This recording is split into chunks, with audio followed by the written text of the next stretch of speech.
warahmatullahi wabarakatuh. Perkenalkan, nama saya Prian Rizky Sugianto.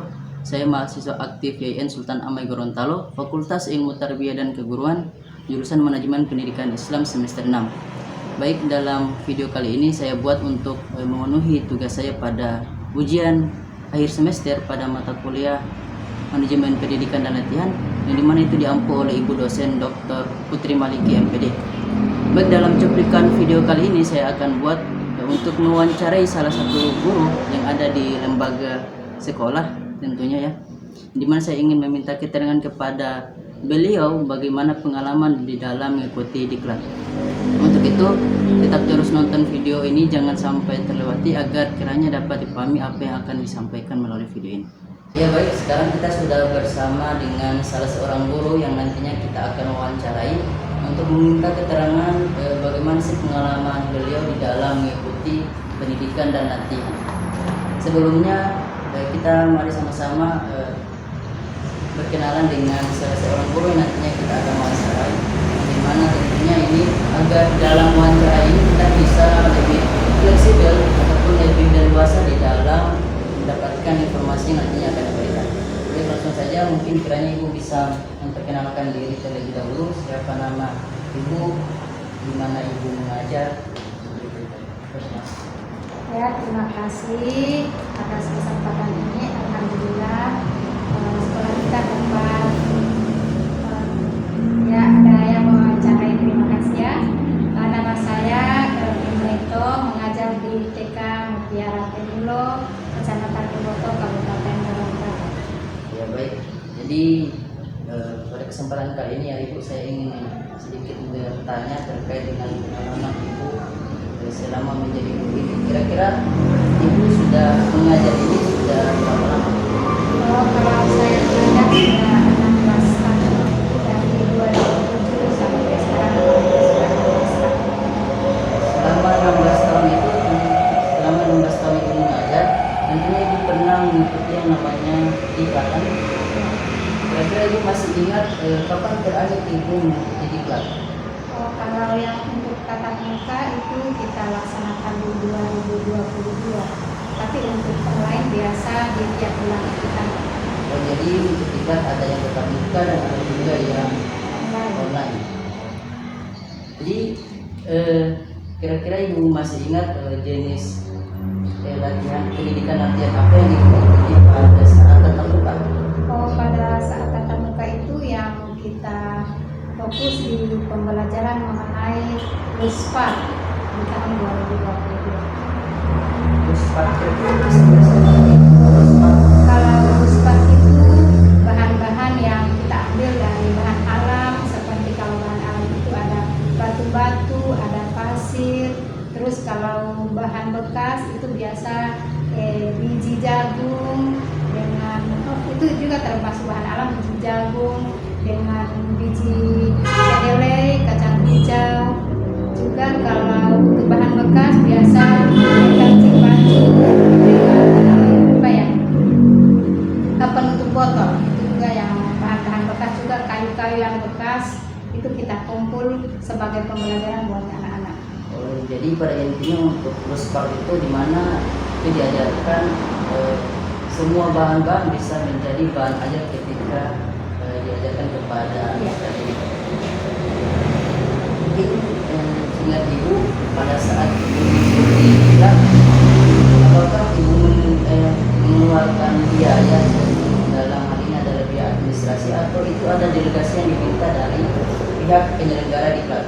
Biasa kalau tatap muka itu kita memang sudah ada dananya dari dana bos yang dianggarkan di situ, yang biasanya dana sudah dianggarkan diklat tersebut. Jadi kita yang bayar itu sekolah, bukan pribadi.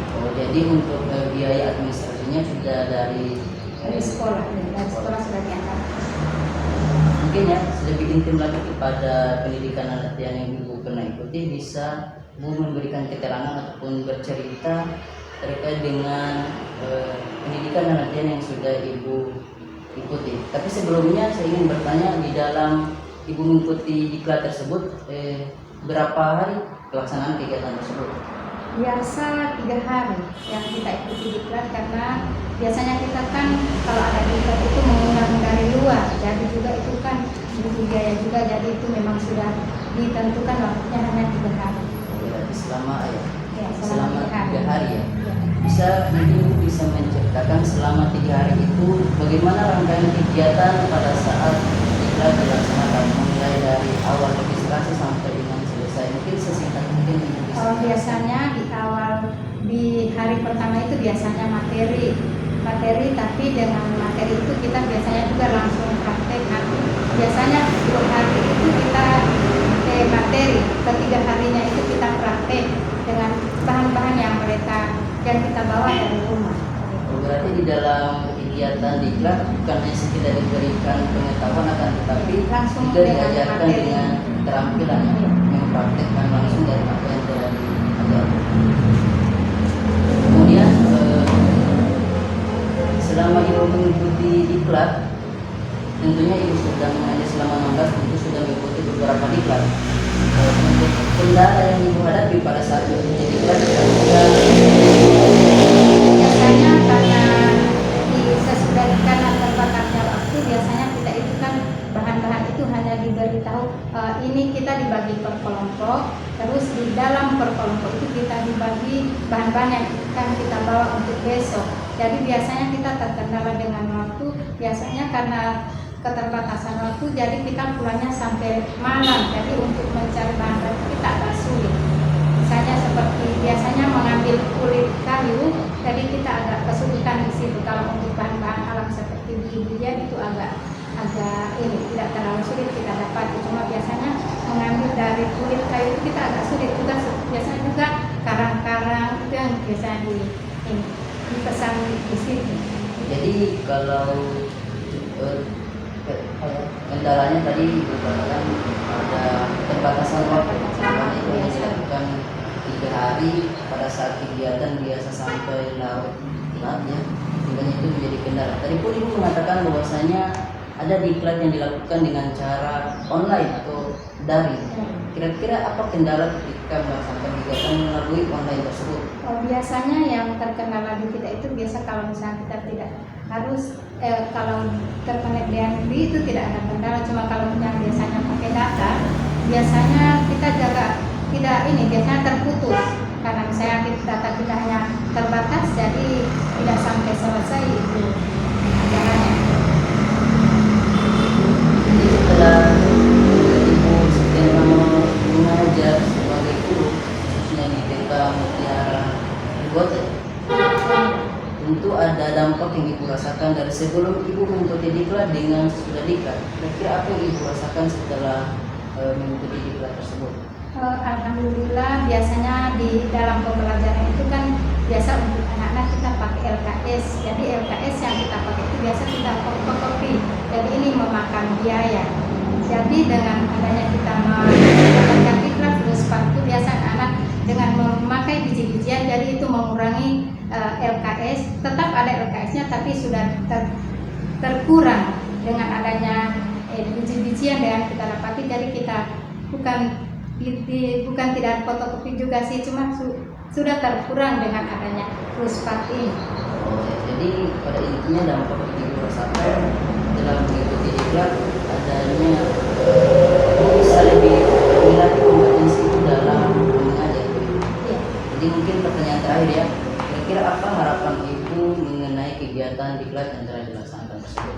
Harapan kalau saya sih pribadi, kalau bisa misalnya ada lagi diklat seperti itu, mungkin waktunya agak misalnya yang dalam jangka 3 hari mungkin bisa diperpanjang 3 hari ke 6 hari, supaya kan kita agak tidak terlalu biasanya keburu-buru begitu, karena mungkin besok kita akan mencari lagi bahan yang ini, jadi kita agak kesulitan mencari bahan yang mereka minta begitu.